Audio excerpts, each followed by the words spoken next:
Bank Nifty ने एक double bottom बनाने के बाद एक अच्छा सा अप मूव दिया है। बहुत बड़ी एक कैंडल बनी थी एक ही दिन में, जो कैंडल काफ़ी बड़ी हो गई थी, लेकिन उसके बाद अगर हम देखें तो यहाँ पे बैंक निफ्टी ने डेली कैंडल पे दो डोजी कैंडल बनाई है। और डोजी कैंडल्स को भी अगर आप ध्यान से देखेंगे तो इसकी ऊपर की जो अपर विक है, अपर विक काफ़ी बड़ी है, जो दर्शाता है कि सेलर्स काफ़ी तेज़ी से हावी हैं, लेकिन वो मार्केट को डोमिनेट नहीं कर पा रहे हैं। अगर डेली फ्रेम के हिसाब से देखें तो मार्केट अभी 2 से 3 दिन तक कंसोलिडेट कर सकता है, क्योंकि इस समय इसराइल में भी वॉर चल रही है, उसका भी कुछ इफेक्ट मार्केट पे हो रहा होगा। और मार्केट में कोई ऐसा प्रोस्पेक्टिव, ऐसा पॉजिटिव प्रोस्पेक्टिव नहीं आया है जिससे मार्केट ज़्यादा ऊपर की तरफ जा सके।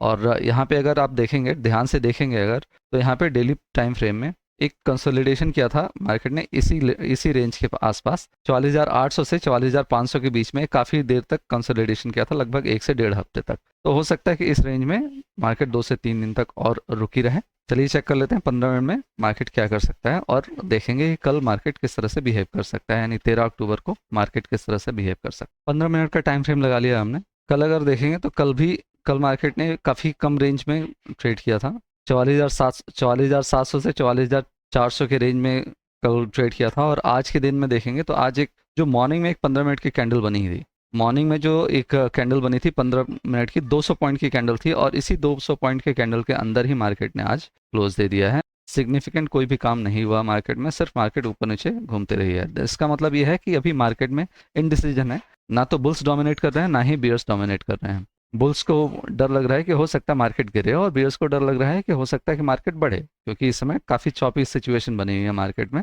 एक अपना प्रोस्पेक्टिव बनाएंगे कि किस तरह से कल हम ट्रेड कर सकते हैं। कल यानी 13 अक्टूबर को अगर मार्केट इसी दो रेंज के बीच में ओपन होती है, मतलब 44,500 से 44,700 के बीच में अगर ओपन होती है और किसी भी तरह मूव होती है, 44,700 के ऊपर जाती है, अगर 44,700 के ऊपर जाती है तो एक काफ़ी बड़ा डेली टाइम फ्रेम पे हमारे पास एक रेजिस्टेंस है, इसको तोड़ने में काफ़ी टाइम लगेगा। अगर मार्केट यहीं कहीं ओपन होके 44,700 के आसपास ओपन हो गए, और यहाँ पे अगर एक दो कैंडल मतलब 10 से 15 मिनट कंसोलिडेट करके और उसके बाद ऊपर की तरफ ट्रेड करेगी, तो मैं 44,760 के ऊपर मार्केट में लॉन्ग जाना पसंद करूंगा। और अगर कहीं मार्केट यहीं पे ओपन होके 44,700 के पास ओपन होके और कोई भी नेगेटिव कैंडल, अगर कोई भी नेगेटिव कैंडल यहीं पे अगर ओपन होकर के कोई भी नेगेटिव कैंडल बनाती है, तो मैं अपनी फुल क्वांटिटी के साथ इसमें सेल करना पसंद करूंगा, क्योंकि मुझे लगता है कि मार्केट नीचे की तरफ जा सकती है, नीचे जाने का पोटेंशियल बहुत ज़्यादा है। और अगर कहीं यहीं पे कंसोलिडेट करके 44,700 के पास कंसोलिडेट करके ऊपर की तरफ 44,760 को क्रॉस करती है,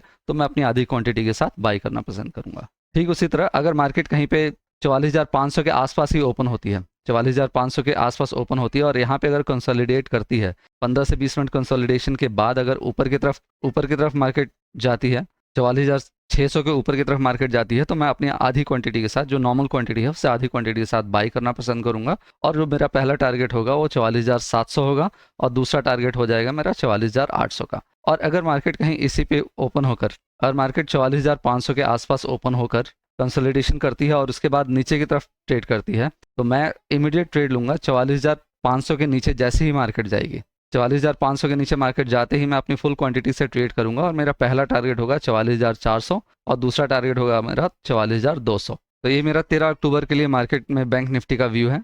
अगर आपको वीडियो अच्छी लगी हो तो लाइक कीजिए, अपने दोस्तों के साथ शेयर कीजिए, अगर कुछ भी क्वेश्चन है तो कमेंट जरूर कीजिए। Thank you.